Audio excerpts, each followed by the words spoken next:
इस समय नतीजे हैं उनसे बिल्कुल स्पष्ट होता चला जा रहा है कि बीजेपी की सरकार बिहार में इस बार अब बनेगी, बने जा रही है।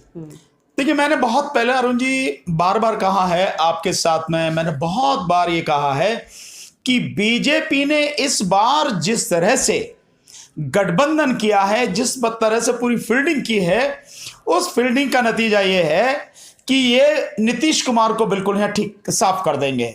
और जो परिणाम है वो यही बता रहे हैं कि बीजेपी ने नीतीश कुमार का वोट तो ले लिया, लेकिन नीतीश कुमार को अपना वोट ट्रांसफर नहीं किया। अगर ट्रांसफर किया जाता प्रॉपर तरीके से तो जिस तरह से बीजेपी की 70 से ऊपर सीटें आ रही हैं, 75 के आसपास सीटें चल रही हैं, इस समय की जो सिचुएशन है, मतलब इस समय समझिए कि 7-8 बज रहे हैं, जो भी है समय, उस समय में जो सिचुएशन है बीजेपी 75 के आसपास है और वो 39 पे है। तो मुख्यमंत्री तो कह रहे हैं इसको ही बनाएंगे। नहीं, ये तो कहने की बात है, ये तो आने वाले समय में पता लगेगी, आने वाले जो समय है। ऐसा वैसे मुझे लगता नहीं है कि बीजेपी इतनी सीट लेने के बाद में मुख्यमंत्री नीतीश कुमार को बनाएगी, लेकिन आने वाला समय, क्योंकि मुझे लगता है जैसे चल रहे हैं। मोदी जी की जबान पे आपको विश्वास नहीं? मोदी जी की जबान पे तो मुझे क्या, किसी को विश्वास नहीं है। मोदी जी की जबान का कभी कोई भरोसा था ही नहीं, है भी नहीं, कोई उनकी जुबान नहीं है। कब पलट जाए, किस समय पलट जाए, उसका कोई भरोसा ही नहीं है। आप उस चीज को छोड़ दीजिए। अपने स्वार्थ के लिए, अपनी सत्ता प्राप्ति के लिए, अपनी राजनीतिक भूख के लिए, सत्ता की भूख के लिए वो क्या कर गए ना, कोई नहीं जानता है। और जो परिणाम है उस परिणाम से साफ है। एक मोदी जी के हनुमान थे, वो जीरो हो गए। हनुमान जी जो जीरो हो गए, जो सीना पार चीर के दिखा रहे थे ना, मोदी जी मेरे सीने में है, पता नहीं निकल के चले गए। कह रहे हैं मोदी जी ने जो है चिराग पासवान की जो पार्टी है उसको भी निपटा दिया है और इधर नीतीश कुमार। मैंने ये बात तभी भी कही थी, मैंने ये बात तभी भी कही थी। देखिए, पासवान जी बहुत ही मजे हुए खिलाड़ी थे राजनीति के। और जो इस समय पासवान जी के बेटे हैं चिराग पासवान, उनको राजनीति का अनुभव नहीं। इसमें चाहे वो बुरा माने या कुछ भी, लेकिन हकीकत ये उन्हें पता नहीं है। और इतने बड़े ये सब खिलाड़ी बीजेपी और ये सब मोदी जी और ये जितने भी हैं, ये जो जिस तरह से खेल करते हैं, उनको कभी एहसास भी नहीं हो सकता। और नतीजा ये हुआ, मैं यही कह रहा था कि बीजेपी सबसे बड़ी पार्टी के रूप में उभरेगी और अपने दम पे सरकार बनाएगी। जहां तोड़फोड़ करनी है, कैसे करनी है, वो जानते हैं। और नीतीश कुमार जी को ठिकाने लगा देगी, एलजेपी को ठिकाने लगा देगी। और रिजल्ट यही है कि हनुमान जी जीरो हो गए, नीतीश कुमार 39 पे आ गए, दोनों ठिकाने लग गए। अब आने वाला जो समय, ये रात जैसे जाएगी, कल सुबह जिस तरह के परिणाम आएंगे, मुझे पक्का विश्वास है इन सारे हालात से, जिस तरह से, क्योंकि ये ट्रेंड अभी का नहीं है।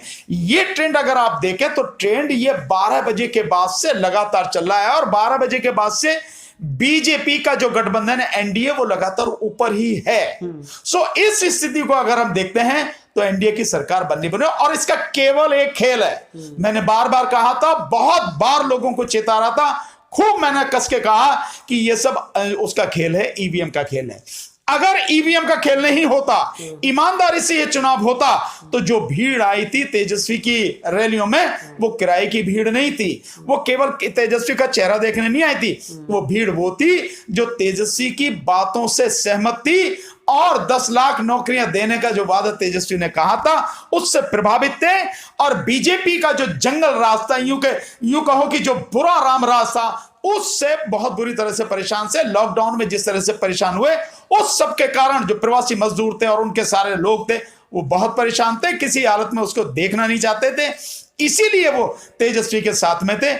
और उन सब ने केवल साथ में नहीं थे, वोट दिया। लेकिन परिणाम जो आ रहे हैं, वो परिणाम तो बिल्कुल चौंकाने वाले हैं। मुझे चौंकाने वाले नहीं, मैं तो जानता था क्या कहानी है, लेकिन लोगों को चौंकाने वाली है। और लोगों ने कुछ कहना भी शुरू कर दिया, ईवीएम, अरे हम पहले से कह रहे हैं ईवीएम का खेल है, ये ईवीएम की कहानी है। और बीजेपी की फील्डिंग ये है कि सरकार बनानी है। तो एक तरफा हो जाता अब तक अगर ईवीएम का खेल है तो। देखिए, आप बताइए, ईवीएम किस लिए इस्तेमाल की जा रही है? सरकार बनाने के लिए। सरकार बना ली उन्होंने, सरकार बन जाएगी उनकी, उसमें क्या दिक्कत क्या है? तो जब सरकार बन जाएगी तो ईवीएम से जो फायदा लेना वो ले लिया।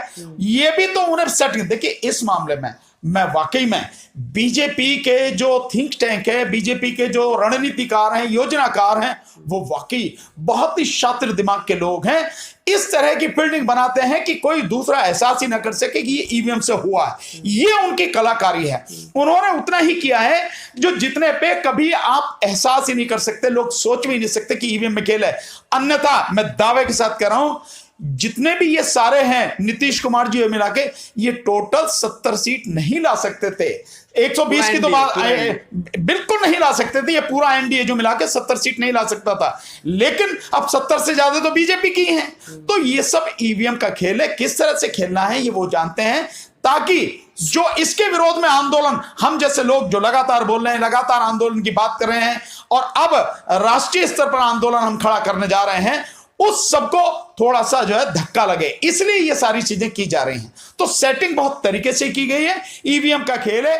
और आप सुबह होने दीजिए, आज जाने दीजिए, 10-12 घंटे और हैं, कल जो है आपको सामने होगा नतीजा। सुबह सुबह आपको पता लग जाएगी कि एनडीए जो है वो बहुमत के आंकड़े को पार कर गई है। ये सुबह सर जब पोस्टल बैलेट की जब गिनती शुरू हुई, उस दौरान जो है महागठबंधन के लोग बड़े खुश हो गए कि भाई हम तो बहुत आगे जा रहे हैं, बहुत आगे जा रहे हैं। जैसे ईवीएम शुरू हुआ, उसके बाद फिर जो है महागठबंधन पिछड़ना शुरू हुआ, उसके बाद एनडीए ने बढ़त लगातार बनी और अब तक बनाए हुए हैं। तो ये इसलिए है अरुण जी, यही तो सारे खेल है। देखिए, जब पोस्टल बैलेट में आप आगे जा रहे हैं, तो पोस्टल बैलेट का एक तरह से आप कह सकते हैं कि वहां का जो है ना, वो पूरी उस विचारधारा को या लोगों की उस भावना को जो दर्शा रहा है कि भाई लोग जो विपक्ष है, तेजस्वी यादव हैं, उनसे, आरजेडी से और जो महागठबंधन है उससे सहमत है, इसीलिए इस तरह का जो उनको मत मिल रहा है। लेकिन जैसे ईवीएम का खेल शुरू हुआ है, आपने देखा सब मामला पिछड़ता चला गया। और जब से ये पिछड़ा है, आप देखिए 12 बजे के बाद से जो एनडीए ही वही ऊपर चल रहा है लगातार, 120 132 तक पहुंच गया। पूरी तरह से कंफर्म है बीजेपी मैं पक्का, मैं तो आपको लिख के दे रहा हूं, अगर इतना दम है एक बार बैलेट पेपर से चुनाव करा लो। अगर इस धरती से, भारत भूमि से पूरी तरह से सफाया ना हो जाए बीजेपी का और बीजेपी के गठबंधन का, तो आप कहना सब साफ हो जाएगा। केवल बीजेपी और गठबंधन सिर्फ और सिर्फ ईवीएम से जीत रहा है। ईवीएम खत्म, बीजेपी खत्म।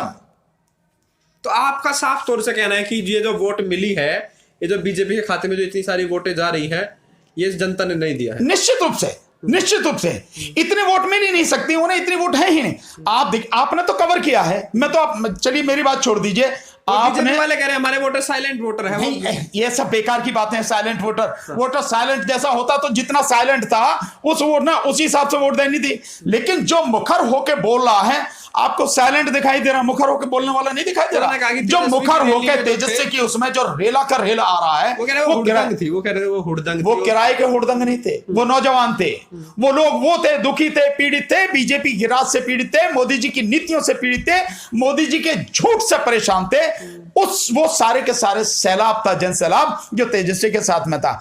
लेकिन वोट जिस तरह से पड़ी हैं, जिस तरह से रिजल्ट आ रहे हैं, उससे साफ है कि ये सब ईवीएम का खेल है और कुछ नहीं है। मैं किसी सूरत में ये मानने को तैयार नहीं हूं, किसी सूरत में ये बात सच नहीं है कि जो लोग तेजस्वी यादव की रैली में आए, उन्होंने तेजस्वी को वोट न दिया हो। तेजस्वी का चेहरा देखने नहीं आए वो। अगर चेहरा देखना होता तो टीवी पे आता, कोई दिक्कत नहीं। एआईएमएम को जो 5 सीटें मिलती हुई दिखाई दे रही है, उसको लेकर भी बड़े आश्चर्यचकित है कि बड़ा कमाल कर दिया। नहीं, निश्चित देखिए, निश्चित रूप से जो एआईएमआईएम को जो मिली है वोट, निश्चित रूप से ओबीसी साहब की जो अपनी परफॉर्मेंस है और जो मुस्लिम समाज है, उसे लगता है कि भाई ये हमारे एक नेता है। महागठबंधन को हराने में सबसे बड़ा रोल रहा।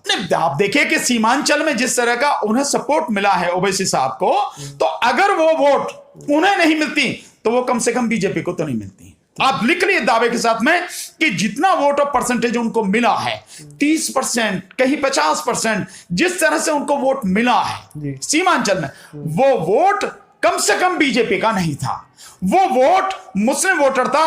अगर ओबीसी साहब को नहीं मिलता तो वो वोट आरजेडी को जाता। निश्चित रूप से वो कहा जाता, निश्चित रूप से, इसमें कोई शक नहीं। मैं तो रहा हूं, मैं तो घुमा हूं, मैं तो सीमांचल में अभी भी घुमा हूं। सीमांचल में जिस समय सीएनआरसी का आंदोलन चल रहा था, मैं सीमांचल में मैंने कई मीटिंग्स की, कई रैली की, मैंने देखा है वहां सब कुछ। तो ये जो आप कह रहे हैं ये बिल्कुल सही है। ओबीसी साहब की वजह से बहुत इस बात पे फर्क पड़ा है, लेकिन उससे कहीं ज्यादा, ओबीसी साहब से भी कहीं ज्यादा जो फर्क पड़ा है वो ईवीएम का खेल है। ईवीएम नहीं तो बीजेपी जीत ही नहीं सकती। ये भी कहा जा रहा है जहां जहां मोदी जी की रैली हुई वहां बीजेपी बढ़त बनाए हुए है। कहने को देखिए, वो तो दिखाने के लिए, वो नौटंकी करने के लिए वो तो दिखाएंगे ना कि भाई मोदी जी का जादू अभी भी चल रहा। मोदी जी का जादू वादू कुछ नहीं है। मोदी जी की कहानी खत्म हो गई, जादू खत्म हो गया, हवा उनकी निकल गई, बिल्कुल कुछ रहा नहीं है। और वो मेरे कहने की बात नहीं है। आपने पटना में उनकी रैली कवर करी, सारी सीटें खाली पड़ी थी, आपकी वीडियो में देखा है मैंने। तो जब आप देख रहे हैं, वह जमीन पे जाके देख रहे हैं, और आपने रैली कवर करी है, तेजस्वी यादव की भी, सीमांचल में भी आप गए हैं, आपने सब कुछ देखा है। तो जो आपने कवर किया है उससे ये बात सिद्ध होती है, उससे बात बिल्कुल साफ हो जाती है। अगर ईवीएम का खेल नहीं होता तो जिस तरह की सारी जो लोग उनकी रैलियों में आए हैं, उनके हिसाब से बीजेपी का और आरजेडी इसका जेडीयू का सुपड़ा साफ हो जाता। आपका इतनी सीटें बीजेपी गठबंधन ही नहीं आनी थी, एनडीए की मतलब ही नहीं है, किसी सूरत में नहीं है। वहां देखिए, आप जातीय समीकरण भी अगर देख लेते हैं, उस जातीय समीकरण के अनुसार भी जो एमवाई समीकरण है या और जो सारी चीजें हैं, आप देखिए तेजस्वी ने बहुत से सवर्ण समाज के लोगों को भी बहुत अच्छी तरह से अपने साथ में लाके उन्हें टिकट दिया। तो ये जो सारी की सारी चीजें हैं, उसके हिसाब से तेजस्वी को वोट बहुत ज्यादा मिलनी थी, आरजेडी को वोट बहुत ज्यादा मिलनी थी, जो कहीं दिखाई नहीं दे रही। बीजेपी कह रही है तेजस्वी पर जो है लोग विश्वास नहीं कर पाए, और बीजेपी के लोग लगातार पूछ रहे हैं बावड़े थे वो कि भैया आप बताओ अब ईवीएम ठीक है कि नहीं है। वो बावड़े थे। अगर बीजेपी ये पूछ रही है कि ईवीएम ठीक है नहीं ठीक है, तो इसका मतलब साफ है कि ईवीएम में ही गड़बड़ी है, नहीं तो तुम्हें क्या कर रहे हो। अगर तुम सब कुछ ठीक है, ईवीएम सही है, तो बीजेपी को यह कहने की क्या जरूरत है। अगर बीजेपी हर चुनाव में ईवीएम को मुद्दा बना के ये कहती है कि ईवीएम देखिए, ईवीएम सही है, ईवीएम सही है, इसका मतलब यह है कि ईवीएम में ही गड़बड़ी है। अन्यथा बीजेपी को कहने की क्या जरूरत है ईवीएम की। जब सही है तो सही है, क्यों कह रहे हो आप। बीजेपी का कहना यह सिद्ध करता है कि ईवीएम में गड़बड़ी है, और जिस दिन ईवीएम इस देश से हट गई, बैलेट पेपर आ गया, बीजेपी औंधे मुंह गिरेगी, उसमें से बहुत लोगों की जमानत जब्त हो जाएगी। मैं दावे आप ईवीएम को लेकर लगातार आंदोलन चला हमारा, देखिए हम देश हित की बात करते हैं, देश की जनता के हित की बात करते हैं, और ईवीएम की लड़ाई हमारे विचार से इस देश की आजादी की, भारत की आजादी की दूसरी लड़ाई है ईवीएम को हटाना। और जिस दिन ईवीएम हट जाएगी, बीजेपी साफ हो जाएगी, और जो लोग आएंगे आगे, हो सकता है मैं तो आह्वान भी करूंगा कि अच्छे लोग राजनीति में आके सत्ता को संभालें और बढ़िया काम करें, लोगों के लिए करें। इन चुनाव के बाद क्या कितना असर पड़ेगा ईवीएम को लेकर, आंदोलन को लेकर, आने वाले चुनाव? मैं समझता हूं जनता को समझ जाना चाहिए, इसके बाद और कुछ जरूरत रही नहीं है। जनता को समझ जाना चाहिए कि ईवीएम के खिलाफ देशव्यापी आंदोलन करना पड़ेगा, जन आंदोलन बनाना ही पड़ेगा, लोगों को सड़क पर आना ही पड़ेगा। केवल इसी मुद्दे को अगर लेके आ जाएं तो बहुत बड़ी बात हो जाएगी। और जिस दिन ईवीएम को लेकर जन आंदोलन पूरे देश में खड़ा हो गया, आप समझ लीजिए कि ईवीएम की विदाई सुनिश्चित हो जाएगी। अन्यथा अगर ऐसा नहीं हुआ, लोग सड़क पर नहीं आते हैं, जन आंदोलन नहीं बनता है, तो अरुण जी मैं आपको कह रहा हूं, ये तो बिहार का चुनाव है, आने वाले 2021 में जो है चुनाव होना है उसका, बंगाल का और असम का, और वहां भी चुनाव होना है, तमिलनाडु में भी। हालत सब जगह कैसी होनी, आप इस बात का अंदाजा लगा सकते हैं, सबको समझ। अभी बीजेपी अभी कह रही है आप लोग पचा नहीं पा रहे हैं, अगर बहुमत नहीं मिल रहा है तो। नहीं, कौन पचा सकता है? हाजमा तो सबसे ज्यादा बीजेपी का ही है, जितनी बेईमानी कर लो बीजेपी का ही हाजमा बढ़िया। मतलब कितने ही पैसे पचा जाते हैं, कितने विधायकों को पचा जाते हैं, कितने ही एमपीओ को पचा जाते हैं। पचाना तो भैया बीजेपी जाने हैं सब कुछ, और कोई नहीं पचा सकता। और तो यह है कि अगर गलत है तो गलत को साफ ही कह देते, उगल देते हैं साथ के साथ में। बीजेपी गलत को हड़प कर जाती है, और बीजेपी इस गलत से जो है बड़े आराम से जीत रही है, ईवीएम से जीत रही है। हटा देना, मैं जब बड़ा तुम अपने आप को वो समझते हो, बड़ी महारथी समझते हो कि जनता ने साइलेंट वोट दिया, ये दिया वो दिया। अबे ये तुम्हारी साइलेंट वोट, तुम्हारी ये 60% वोट, तुम्हें सब चाहने वाले 72% मोदी को चाहने वाले, एक बार, सिर्फ एक बार इस देश में ईवीएम को हटा के बैलेट पेपर से चुनाव करा लो। मैं दावे के साथ कह रहा हूं, इस देश की जनता तुम्हें कहां तक जो है दफन कर देगी, इसका अंदाजा भी तुम्हें नहीं है। बीजेपी कभी उसके बाद चुनाव में जीत नहीं सकेगी, किसी भी प्रदेश में नहीं, सेंटर में भी नहीं जीत सकेगी, 100 भी सीटें नहीं ले पाएगी। अगर किसी भी पार्टी को बहुमत नहीं मिलता है, उस स्थिति में आपको क्या नजर आ रहा है? देखो, किसी पार्टी को बहुमत मिले ना मिले, अगर मैं आपकी बात भी मान लेता हूं, और बीजेपी सबसे बड़ी पार्टी के रूप में उभरी रही है, तो जब वहां सिक्किम पिक्किम जैसे प्रदेश में जाके 2 सीट आने पर बीजेपी सरकार बना लेती है, तो यहां तो इतनी सारी सीटें, सरकार बीजेपी की ही बनेगी। कितने ही एमपी खरीदने पड़े, वो एमएलए खरीदने पड़े, उसे कोई चिंता नहीं। एमएलए खरीदने के लिए उसके पास खूब पैसा है, पीएम केयर फंड का पैसा काय काम आवेगा, ऐसी तो काम आवेगा। सब ये सारी चीजें उनके पास पैसे का इंतजाम है। और अब तो जब सरकार बनेगी तो किसी को मंत्री भी बना सकते हैं। तो सब कुछ पूरी बिसात उन्होंने बिछा रखी है। सरकार मेरे विचार से जो अब तक की सारी स्थिति है, बीजेपी बिहार में सरकार बनाने जा रही है। कुछ लोग ये भी कह रहे हैं कि अब नहीं बनेगी तो 2 महीने बाद तो सरकार बनेगी। कुछ भी कह लीजिए, बिल्कुल वो भी सही कह रहे हैं। तो लोगों का अनुभव है, लोग जानते हैं कि भैया ये तो खरीद फरोख्त तो बीजेपी कर सकती है, और खरीद फरोख्त भी क्या करे, अगर दूसरे के होंगे तो उन्हें रिजाइन करवा देगी, फिर बना लेगी। तो बीजेपी ये सरकार बनाने के सारे हथकंडे कहा जा रहा है यही राजनीति है। यही भाई उन बीजेपी के लिए राजनीति बहुत पवित्र क्षेत्र है, सेवा का इससे बड़ा क्षेत्र नहीं है। राजनीति बहुत पवित्र होती है, लेकिन ऐसे लोगों ने जिन्होंने मंडी बना दिया इसको, विधानसभाओं को, संसद को, जहां एमएलए एमपीओ की खरीद फरोख्त होती है, तो भैया वहां तो वो कुछ भी कर सकते हैं। तो लोगों का अनुभव है पीछे का, जैसे देखा है एमपी खरीदे गए, एमएलए खरीदे गए, उसी आधार पर लोग कह रहे हैं कि भैया अब नहीं बनेंगे तो 2 महीने बाद बना लेंगे। सरकार तो बीजेपी ही बनाएगी।